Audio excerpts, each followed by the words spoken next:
তো আমরা একটা সমাজের কথা বলতে পারি। সমাজ কতটা সভ্য আর কতটা অসভ্য সেটা বিবেচনা করার সবচেয়ে বড় একটা গাইডলাইন হচ্ছে সমাজে গুজব, সমাজে প্রোপাগান্ডা, সমাজে মিথ্যা কত বেশি করে প্রকটভাবে প্রচলিত আছে। বাংলাদেশের সমাজকে আমরা এই একটা ক্রাইটেরিয়া দিয়ে আমরা ধরে নিতে পারি যে বাংলাদেশের সমাজটা সভ্য হতে পারেনি। আমরা হাসিনা সরকারের সময় দেখেছিলাম গুজব বাহিনী, জুলাই গণ অভ্যুত্থানে দেখেছি নানা রকমের গুজব। আমাদের ছাত্র সমন্বয়কদের মধ্যে কেউ কেউ বলেছে যে একজন মারা গেলে আমরা প্রচার করেছি 10 জন, ঠিক আছে। সো ইউনূস সরকার ক্ষমতায় আসার পরে আমরা দেখতে পাচ্ছি গুজবটা আরও বেশি করে মাথাছাড়া দিয়েছে। কীভাবে মাথাছাড়া দিয়েছে আপনারা দেখতে পেয়েছেন।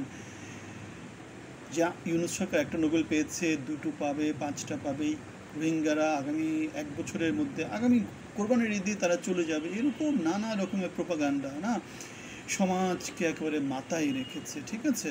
ইউনূস সরকার বারবার দরকার, আজীবন তাকে দরকার, সমাজের চেঞ্জ সে করে ফেলছে। সর্বশেষ যে গুজবটা বাংলাদেশের মাঠে আসছে সেটা হচ্ছে বাংলাদেশ শক্তির দিক থেকে বর্তমানে 47তম পজিশনে এসেছে 2025 সালে। এবং আমরা একটু ঘাটাঘাটি করার পর আমরা দেখতে পেয়েছি গত বছর বাংলাদেশের এই স্থানটা ছিল 40তম স্থান। তার মানে কি হয়েছে, বাংলাদেশ 7 ধাপ পিছিয়ে গিয়েছে। যেখানে বাংলাদেশ 7 ধাপ পিছিয়ে গিয়েছে সেখানে নেট দুনিয়া প্রোপাগান্ডা হচ্ছে আমরা 1 বছরের, তা না 1 বছর না, 8 মাসের মধ্যে 123 থেকে 47 হয়ে গিয়েছে। মানে প্রোপাগান্ডা, মিথ্যা, এগুলোর তো একটা মানে গ্রহণযোগ্যতা থাকতে হয়, গল্পটা এমনভাবে তৈরি করতে হয় যাতে গল্পটা লোকজন খায়, ঠিক আছে। এখন 123 থেকে যদি 47 চলে আসে 8 মাসের ব্যবধানে, তাহলে তো ইউনূসকে পৃথিবী চালানোর জন্য, অথবা কী বলতে পারি আমরা, মানে এটা হয়ে যায়, শিরক হয়ে যায়। তো শিরকের দিকে আর যাচ্ছি না। সে তো তাকে ঈসা আলাহ ইসলাম তালা ইসলাম কী আছেন, এর থেকে বড় যা কিছু আছে সেই হিসাবে আমরা তাকে প্রচার চালাচ্ছি। আমেরিকা গত 300-400 বছর পর চেষ্টা করার পরে তারা এখন পৃথিবীর মোটামুটি ভালো একটা দেশ, প্রথম দেশ হিসেবে তারা আছে।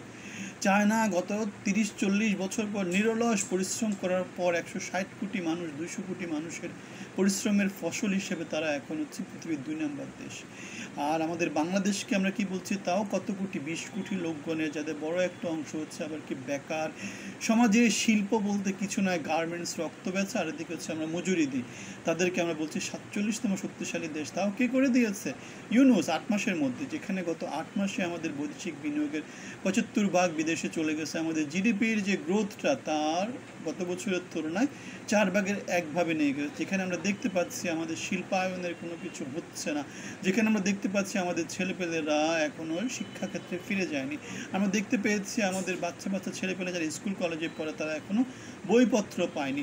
সো এই যে একটা সরকার, যেই সরকার পুরোপুরি অপদার্থ অকেজ সরকার হিসেবে সমাজে দিন দিন তাদেরকে প্রমাণ করছে, তাদের জন্যই আবার কি করছে আমরা জানি। এগুলো কারা করে? এগুলো হচ্ছে বট বাহিনী আছে, তাদের নানা রকমের এজেন্সি আছে, নানা রকমের সরকারি কর্মকর্তা কর্মচারী আছে, তারা সংগঠিত হয়ে এই কাজটা করে। অনেকটা আমাদের, আমরা জানি 4র্থ স্তম্ভ হিসেবে আমরা সংবাদপত্রকে জানতাম, সংবাদপত্র তারা ম্যানিপুলেট করে, সংবাদপত্রের বিজ্ঞাপন, সংবাদপত্রের সার্কুলেশন, এগুলো সব কিছু তারা কী করে ম্যানিপুলেট করে। আবার ইলেকট্রনিক মিডিয়া, টেলিভিশন, এগুলো সবকে তারা ম্যানিপুলেট করে। আবার ফোনে যেগুলো আছে সেগুলোতে তারা ম্যানিপুলেট করে। শুধুমাত্র ওপেন আছে কোনগুলো?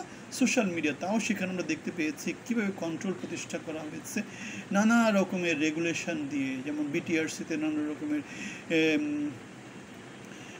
মেলস, মানে স্পাই ওয়ার তো অনেক কিছু সেট করা হয়েছে, স্পাইং নানা রকমের ডিভাইস বসানো হয়েছে, যেগুলো দিয়ে নানা রকমের স্ক্যান করা হয়, যে এগুলোকে প্রতিরোধ করা হয়। স্থিতিশীলতার জন্য এগুলো দরকার আছে। কিন্তু দেশকে উন্নত করতে হলে ফ্রি ভয়েস রেইজ করার যে জিনিসটা সেটা দিতে হবে। যদি না দেয় তাহলে কী হবে? সমাজে ফ্যাসিজম থেকে যাবে, সমাজে স্বৈরাচার থেকে যাবে। এখন এই যে বিরুদ্ধ মতগুলো দিয়ে সত্যটা প্রতিষ্ঠিত হয়, মিথ্যাটাকে আমরা মানে মিথ্যা দুদিক থেকেই আসে। বিরোধী দল থেকে যেমন মিথ্যা আসে তেমন সরকারি দল থেকেও মিথ্যা আসে, ঠিক আছে। এবং আমরা দেখতে পেয়েছি গত হাসিনা সরকারের সময় কীভাবে সরকারি দল থেকে মিথ্যা এসেছিল। সুতরাং এটা তৃতীয় বিশ্বের দেশে এগুলো চলতেই থাকে। সুতরাং প্রোপাগান্ডা নিয়ে এখন আমরা যেটা নিয়ে কথা বলছি সেটা হচ্ছে ইউনূস সরকারের 123 থেকে 47তম শক্তিশালী দেশ হওয়ার প্রোপাগান্ডাটার কথা বলতেছি। সো আমাদেরকে সবাইকে সচেতন থাকতে হবে প্রোপাগান্ডা থেকে, এবং মিথ্যা যাতে সমাজে প্রতিষ্ঠিত না হয় সেটার বিরুদ্ধে কথা বলতে হবে, আমরা যেমন কথা বলছি। সো আপনাদের যদি কোনো মতামত থাকে, ভিন্ন মতামত কমেন্টে জানাবেন। আর ভালো থাকবেন, ধন্যবাদ।